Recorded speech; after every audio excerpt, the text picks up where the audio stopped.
Hey everyone, this is Tanya, and welcome back to Black Women Read reviews of books, zines, and everything in between. So, yeah, about a week or so ago, I attended a local zine fest. If you don't know what a zine is, it's a take on the word magazine. It's basically a way to self publish one's writings, drawings, poetry, etc. Zines are typically formatted like booklets, and people write about a variety of topics ranging from racism to gardening to homelessness and to their travel adventures. There is a whole history behind zine culture, but zines tend to be created by marginalized people underrepresented in mainstream media. So, black people, LGBTQIA folks, people with disabilities, sex workers, etc. I'm actually offering online courses for those interested in learning more about zines. Check out the link on my YouTube homepage. And I was thinking about it the other day and I realized I have been involved almost 10 years in the zine community. In 2009, I started zine workshops for Black women, women of color. I hosted the workshops for 5 years.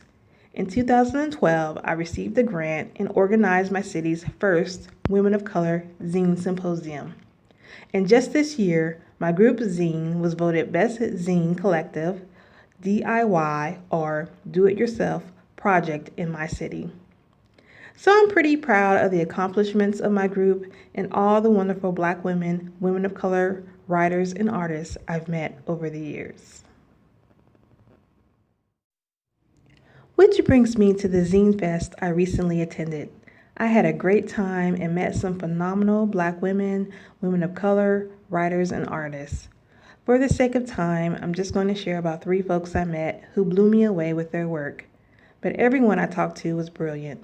I'm telling you, if you want to meet some dynamic, creative people, go to a Zine Fest.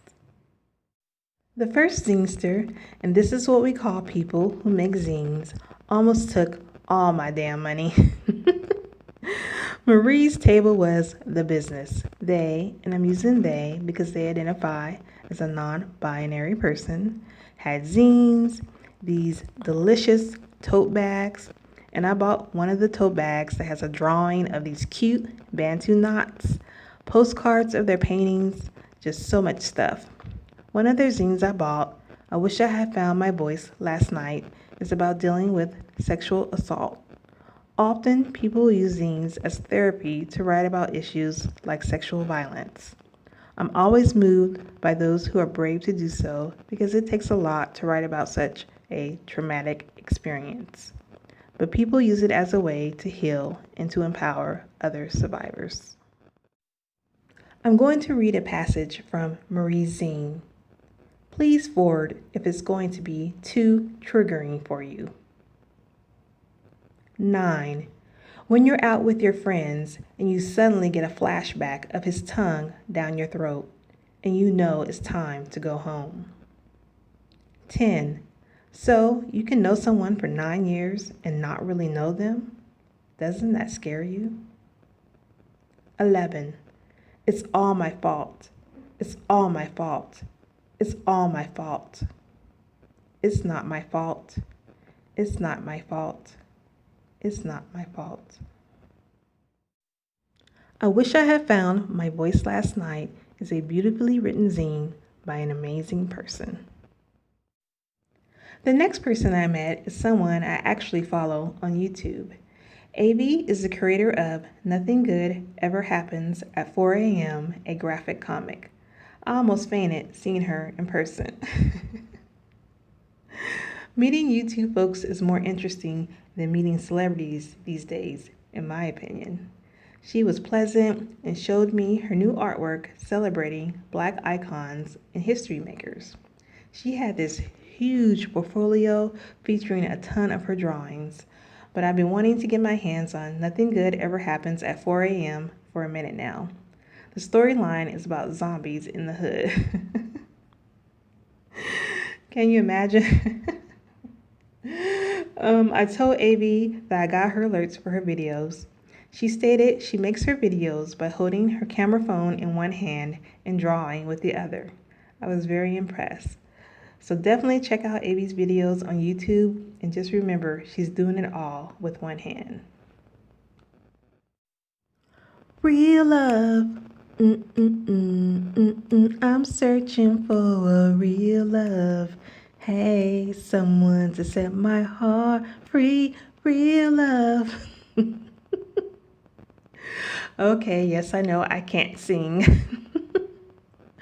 But I was singing the song because that's what's playing in the video, but I can't play the song, of course, because of copyright and all that.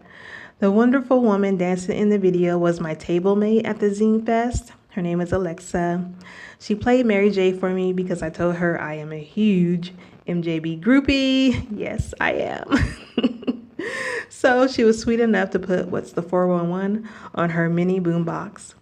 Alexa is from the Bay Area, and it was interesting because there were a lot of people from California at this particular zine event. She had a great display of zines and other DIY projects from her small press company. My favorite zine I got from her is called Fuckboys Throughout History. Now first, I have to say how much I love the term fuckboys. It's about time we have a word that calls out the asshole behavior of guys. There's so many derogatory words for women, especially black women.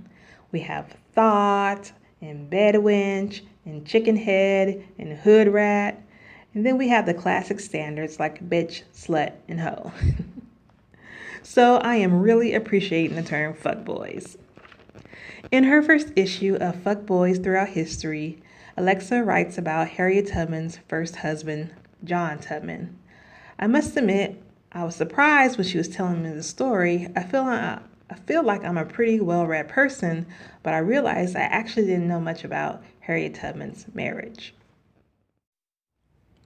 As the story goes, John Tubman was a free man when Harriet married him at the age of 25. One day, Harriet learned she was going to be sold away. Of course, she didn't want to lose the love of her life. So she asked John to escape with her to the north. Not only did he say no, he threatened to tell her slave owner her plans. That's why John gets the title of fuckboy. So I'm going to read a little bit from the zine, and this is actually years later when Harriet returns to rescue John. Flash forward several years, and Harriet actually went back on her third liberation trip to rescue John. But when she arrived, he had remarried and mocked her fugitive outfitting, wanting nothing to do with her and threatening again to report her. Can you imagine, fam, going down in history as the fuckboy who snitched on Harriet motherfucking Tubman, who was also your wife? Fuckboys Throughout History is a quarter zine, so it's a quick and informative read. I'm looking forward to future issues. So yeah, that's my wrap up of my time at the Zine Fest. I hope you enjoyed all the zinesters I talked about. And of course, I will put links to everyone's work in the description box.